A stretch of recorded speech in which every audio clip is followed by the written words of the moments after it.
કરી છે ગુજરાતના વાતાવરણમાં આવશે પલટો। અરબ સાગરમાં મજબૂત બનશે વાવાઝોડું। દક્ષિણ ભારત અને રાજસ્થાનમાં વરસાદની શક્યતા। 150 કિલોમીટરની ઝડપે પવન ફૂંકાઈ શકે છે। ગુજરાતના વાતાવરણમાં આવશે પલટો। અરબ સાગરમાં મજબૂત બનવાનું છે વાવાઝોડું અને તેના કારણે વાતાવરણમાં પલટો આવી શકે છે। 150 કિલોમીટરની ઝડપે પવન ફૂંકાઈ શકે છે। અરબ સાગરમાં વાવાઝોડું મજબૂત બનવાનું છે। દિવાળીના તહેવારમાં જ આ એક સંકટ વાતાવરણને લઈને આવી રહ્યું છે। અંબાલાલ પટેલની મોટી આગાહી છે। ગુજરાતના વાતાવરણમાં આવી શકે છે પલટો। દક્ષિણ ગુજરાતના કેટલાક ભાગોમાં વરસાદની પણ સંભાવના વ્યક્ત કરાઈ છે। અંબાલાલ પટેલે આ મોટી આગાહી કરી છે। ગુજરાતના વાતાવરણમાં પલટો આવશે। અરબ સાગરમાં જે વાવાઝોડું મજબૂત બનવા જઈ રહ્યું છે તેની અસર ગુજરાતના અનેક ભાગોમાં જોવા મળી શકે છે। એક તરફ બંગાળના ઉપસાગરમાં પણ જે વાવાઝોડું છે એ ધીરે ધીરે સક્રિય બનતા આગળ વધી રહ્યું છે અને બીજી તરફ અરબ સાગરમાં જે વાવાઝોડું છે એ પણ મજબૂત થઈ રહ્યું છે અને તેના કારણે ગુજરાત પર તેની અસર જોવા મળશે।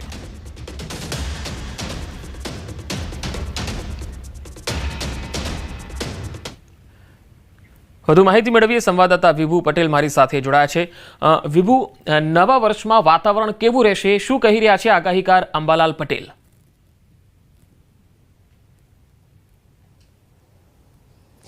પંકજ, અત્યારે અમારી સાથે છે હવામાન નિષ્ણાંત અંબાલાલ પટેલ અને તેઓને પૂછીશું, કારણ કે આખું વર્ષ છે વાતાવરણમાં વારંવાર પલટો જોવા મળી રહ્યો છે। ખાસ કરીને ચોમાસા જેવો માહોલ ઉનાળામાં પણ જોવા મળી રહ્યો છે, હવે શિયાળામાં પણ જોવા મળશે અને ચોમાસામાં તો ખૂબ સારો વરસાદ છે તે થયો છે। કાકા, નવા વર્ષની શરૂઆત અને નવા વર્ષની શરૂઆતમાં હવે વાતાવરણ કેવું રહેશે? પ્રથમ તો નવા વર્ષની શરૂઆતમાં સૌને શુભેચ્છા નવા વર્ષની। પણ નવા વર્ષની શરૂઆતમાં પણ હજુ વાદળવાયુ આવવાની શક્યતા રહેશે।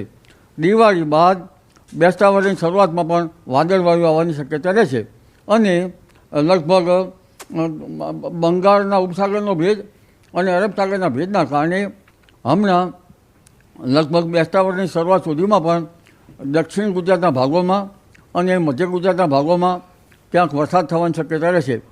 ખાસ કરીને દક્ષિણ ગુજરાતના ભાગોમાં વરસાદ થવાની શક્યતા રહેશે અને ગુજરાતના લગભગ બહુધા ભાગોમાં વાદળવાયુ આવવાની શક્યતા રહેશે। પણ ઉલ્લેખનીય છે કે બંગાળ ઉપસાગરની સિસ્ટમ 23-24થી સક્રિય થઈને લગભગ માસના અંત સુધીમાં ત્યાંની અસર દક્ષિણ ભારતમાં થઈને અરબ સાગરમાં આવશે અને અરબ સાગરમાં જે હલચલ છે તે હલચલના કારણે લગભગ આ માસના અંત સુધીમાં એક ભારે સિસ્ટમ બનશે અને એક ચક્રવાતમાં તબદીલ થવાની શક્યતા રહેશે। જો કે આ ચક્રવાત અતિ ભારે હોવાની શક્યતા નથી, પણ આ ચક્રવાતના અસરના લીધે ગુજરાતમાં વરસાદ થવાની શક્યતા રહેશે। લગભગ પશ્ચિમ સૌરાષ્ટ્રના ભાગો અને પશ્ચિમ ઉત્તર સૌરાષ્ટ્રના ભાગોમાં વરસાદ થવાની શક્યતા રહેશે। કેટલાક ભાગોમાં ભારે કે કોઈ ભાગમાં અતિ ભારે વરસાદ થવાની શક્યતા રહેશે અને કચ્છના ભાગો, ઉત્તર ગુજરાતના ભાગો તેમજ બનાસકાંઠા, મહેસાણા, સાબરકાંઠાના ભાગો, પૂર્વ ગુજરાતના ભાગો, પંચમહાલના ભાગોમાં વરસાદ થવાની શક્યતા રહેશે। મધ્ય ગુજરાતના ભાગોમાં પણ કમોસમી વરસાદ થવાની શક્યતા રહેશે। અમદાવાદ, ગાંધીનગરના ભાગોમાં પણ હવામાનમાં પલટો આવે અને વાદળવાયુ કે વરસાદ થવાની શક્યતા રહેશે। પરંતુ એક પછી એક આવતા પશ્ચિમી વિક્ષોભના કારણે મેરિટરેનિયન સીમાથી હવામાનમાં પલટો આવશે। એક બંગાળ ઉપસાગરની સિસ્ટમ, અરબી સમુદ્રની સિસ્ટમ અને ત્રીજો લગભગ આ માસના અંતમાં એક મજબૂત વેસ્ટર્ન ડિસ્ટર્બન્સ આવશે, જેના ઇન્ટરેક્શનના કારણે દેશ સહિત લગભગ ગુજરાતના ભાગોમાં વરસાદ થવાની શક્યતા રહેશે અને આ માસના અંતમાં અને નવેમ્બર તારીખ 4-5 સુધીમાં ભર શિયાળે જાણે ચોમાસું આવ્યું હોય તેવો માહોલ સર્જાવાની શક્યતા રહેશે। ત્યારબાદ તારીખ 18-11 બાદ પણ બંગાળ ઉપસાગરમાં એક પછી એક સિસ્ટમ બનતી જશે અને પેસિફિક મહાસાગરના ટ્રોપિકલ સ્ટોર્મ અને દક્ષિણ ચીન બાજુમાંથી આવતા અવશેષોના કારણે બંગાળ ઉપસાગર એક પછી એક સક્રિય રહેશે।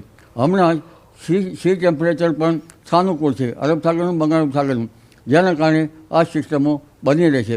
પરંતુ આ વખતે લા નીનોની અસરની કંઈક સંકેતો પ્રાપ્ત થયા છે, ત્યારે શિયાળામાં ઠંડી પડવાની પણ શક્યતા રહેશે। જો કે ડિસેમ્બરની શરૂઆતમાં કંઈક ઠંડા પવનો ફૂંકાશે। હમણાં બેસતા વર્ષના સવારમાં ઠંડા પવનો ફૂંકાશે, દિવસના ભાગમાં ગરમી રહેશે, પરંતુ લગભગ 22 ડિસેમ્બર બાદ આકરી ઠંડી પડવાની શક્યતા રહેશે। જી। તો કાકા જે રીતે સિસ્ટમ સક્રિય થશે, અરબી સમુદ્ર હોય, બંગાળની ખાડી હોય અને એની અસર છે ગુજરાતના વાતાવરણ ઉપર થતી હોય, તમે કહ્યું કે ભારેથી અતિ ભારે વરસાદ થશે, ખાસ કરીને વિસ્તારો કયા રહેશે અને કેટલી તારીખની અંદર છે આ ભારેથી અતિ ભારે વરસાદની શક્યતાઓ રહેશે? આ માસના અંત અને 5મી નવેમ્બર સુધીમાં લગભગ ઉત્તર સૌરાષ્ટ્રના કેટલાક ભાગો, ખાસ કરીને સૌરાષ્ટ્રના બધા ભાગોમાં ભારે વરસાદ નહીં થાય, પણ સૌરાષ્ટ્રના ઘણા ભાગોમાં વરસાદ થવાની શક્યતા છે. ઉત્તર સૌરાષ્ટ્રના થોડાક ભાગોમાં ભારે વરસાદ થવાની શક્યતા રહેશે. કચ્છના ભાગોમાં કેટલા ભાગોમાં પણ થોડોક વધુ વરસાદ થવાની શક્યતા રહેશે. અને લગભગ મધ્ય ગુજરાતના ભાગોમાં પણ ક્યાંક વધુ વરસાદ થવાની શક્યતા રહેશે. એટલે આ વરસાદની અસર લગભગ ગુજરાતના મોટા ભાગોમાં થવાની શક્યતા રહેશે, પરંતુ ખાસ કરીને પશ્ચિમ સૌરાષ્ટ્રના ભાગમાં વિશેષ વરસાદ થવાની શક્યતા રહેશે. જી કાકા, જે અરબી સમુદ્રમાં સિસ્ટમ બનશે, બંગાળના ઉપસાગર તો હંમેશા માટે સક્રિય જ હતો. છેલ્લા 5 વર્ષમાં જોઈએ તો અરબી સમુદ્ર પણ બહુ વધારે સક્રિય થઈ ગયો અને વારંવાર આ સિસ્ટમો બની રહી છે. તો અરબી સમુદ્ર અને બંગાળની ખાડીમાં જે સિસ્ટમ બને છે કેટલી મજબૂત બનશે અને તેની અસર શું રહેશે? બંગાળ અને ઉપસાગરની સિસ્ટમમાં વધારે મજબૂત બનશે અને હમણાં તો લગભગ 100 કિલોમીટર પર અવરના ઉપરના પવનો ફૂંકાશે. દક્ષિણ પૂર્વીય તટો ઉપર ખબર લઈ નાખે એવું ચક્રવાત સર્જવાની શક્યતા રહેશે અને ત્યાંના કારણે અતિ ભારે વરસાદ થવાની શક્યતા રહેશે. પણ ત્યાંના ભેજના કારણે અને અરબી સમુદ્રમાં પણ સી ટેમ્પરેચર આ વખતે છે લગભગ 27-28 ડિગ્રી સેલ્સિયસ ઉપર સી ટેમ્પરેચર હોય તો સાયક્લોન થતા હોય છે. અને સાનુકૂળ સી ટેમ્પરેચર છે, ઉપલા લેવલના અપર વિન્ડ પણ જરા શક્ય સાનુકૂળ છે અને જેટ જરા દક્ષિણાવર્તી છે. આ બધાની અસરોના કારણે આ વખતે ગુજરાતમાં વરસાદ થવાની શક્યતા રહે છે, જેને માવઠા કહી શકાય. હવે માવઠા થવાની શક્યતા રહે છે. એક પછી એક માવઠા હજુ પણ આવતા જ છે. જી કાકા, જે અરબી સમુદ્રમાં ટેમ્પરેચર વધી રહ્યું છે સતત, તો એનું કારણ શું હોઈ શકે? કારણ કે નાની એવી સિસ્ટમ બને તો પણ એ વધારે મજબૂત બનતી જાય છે.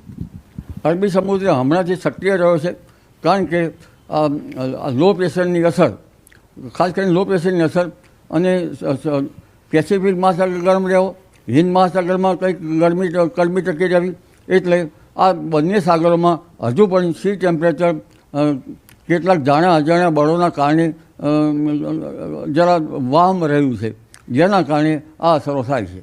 તો બિલકુલ અત્યારે જે રીતે હવે શિયાળાની શરૂઆત થશે અને શિયાળાની શરૂઆતમાં કાકા ચોમાસા જેવો માહોલ બનશે, તો ઠંડી ઓછી પડશે કે વધારે પડશે? લાલ નીનોની પણ અસર થવાની છે. જ્યારે વરસાદ કે પશ્ચિમી વિક્ષોભ આવતો હોય છે ત્યારે ઠંડીમાં ઘટાડો થતો હોય છે, પણ જેવો પશ્ચિમી વિક્ષોભ ઘટી જતો હોય છે ત્યારે કડકડતી ઠંડી આવતી હોય છે. એટલે આ પશ્ચિમી વિક્ષોભ ઘટી જતાં ઠંડી આવવાની શક્યતા રહે છે. લગભગ નવેમ્બરના 7-8 નવેમ્બર બાદ, પણ તે પછી પણ સિસ્ટમ બનતી રહેશે. પણ ખાસ ઠંડી તો 22 ડિસેમ્બર બાદ આવવાની શક્યતા રહે છે અને ઉત્તરાયણ બાદ આવવાની શક્યતા રહે છે, જે હાર્ડ કંપાયેલી ઠંડી હશે. જી આ ઠંડીની શરૂઆત છે હવે ક્યારથી શરૂ થશે? કારણ કે અત્યારે તો જે રીતે પ્રદૂષણ વધી રહ્યું છે તેના કારણે બી ગરમીનો અહેસાસ થાય છે અને બેવડી ઋતુનો અહેસાસ થઈ રહ્યો છે. લગભગ મધ્યમ પ્રકારની ઠંડી 15 નવેમ્બર બાદ આવવાની શક્યતા રહેશે અને 18 નવેમ્બરથી જે સિસ્ટમ બની રહી છે તે અને પશ્ચિમ વિક્ષોભ એ હટી જતાં ડિસેમ્બરની શરૂઆતમાં ઠંડા પવનો ફૂંકાશે, પરંતુ 15 ડિસેમ્બર સુધીમાં માવઠું હોવાની શક્યતા રહેશે. અને ખાસ ઠંડી તો જે છે એ દેશના ઉત્તરીય પર્વતીય પ્રદેશોમાં ભારે હિમવર્ષા 22 ડિસેમ્બર બાદ જ થવાની શક્યતા રહેશે, જેના કારણે ગાત્રો થીજવતી ઠંડી પડવાની શક્યતા 22 ડિસેમ્બર બાદ છે અને તે પૂર્વે ઠંડી આવવાની શક્યતા રહેશે. પણ મહત્તમ ઉષ્ણતામાન ત્યારે 15 ડિગ્રી 16 ડિગ્રી સેલ્સિયસ જેવું રહેવાની શક્યતા રહે છે, જ્યારે 22 ડિસેમ્બર બાદ લગભગ 8 ડિગ્રી સેલ્સિયસ જેવું ન્યૂનતમ તાપમાન કેટલાક ભાગમાં થવાની શક્યતા રહે છે.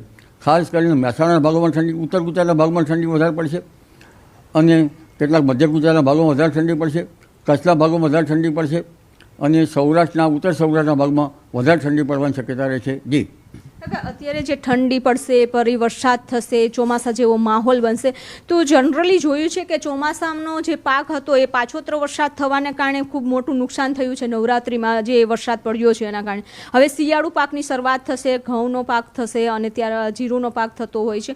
તો આ ચોમાસા જેવો માહોલ, ત્યારબાદ ફરી ઠંડી, તો આ જે વેસ્ટર્ન ડિસ્ટર્બન્સ આવશે, બંગાળની ખાડીમાં સિસ્ટમ બનશે, અરબી સમુદ્ર, આ સિસ્ટમોને કારણે વાતાવરણમાં જે તફાવત આવશે એના કારણે ખેતીના પાકને કેટલું અસર પહોંચશે? નવેમ્બરની શરૂઆતમાં જીરા વવાતા હોય છે, 15 નવેમ્બર બાદ ઘઉં વવાતા હોય છે અને મોડા ઘઉં છે એ ડિસેમ્બર બીજી તારીખ સુધીમાં વવાતા હોય છે. ઠંડી પડે તો જ ઘઉં સારા થાય, ઠંડી પડે તો જીરા સારા થાય. પણ આ ભેજવાળા વાતાવરણના કારણે જીરાના પાક પછી એક પછી આવતા ચરમો કે કાળીઓ આવવાની શક્યતા રહે છે. એટલે પાક સંરક્ષણના પગલાં ખેડૂત ભાઈઓ લેવા સારા રહે છે. તો આ હતા અંબાલાલ પટેલ અને તેઓએ કહ્યું છે કે ભર શિયાળે ચોમાસા જેવો માહોલ છે તે જોવા મળશે, કારણ કે અરબી સમુદ્ર અને બંગાળની ખાડી બંનેમાં સિસ્ટમ સક્રિય થશે. જી વિભુ, આભાર માહિતી આપવા માટે. અને હવે વાત કરીશું આગની ઘટનાઓની.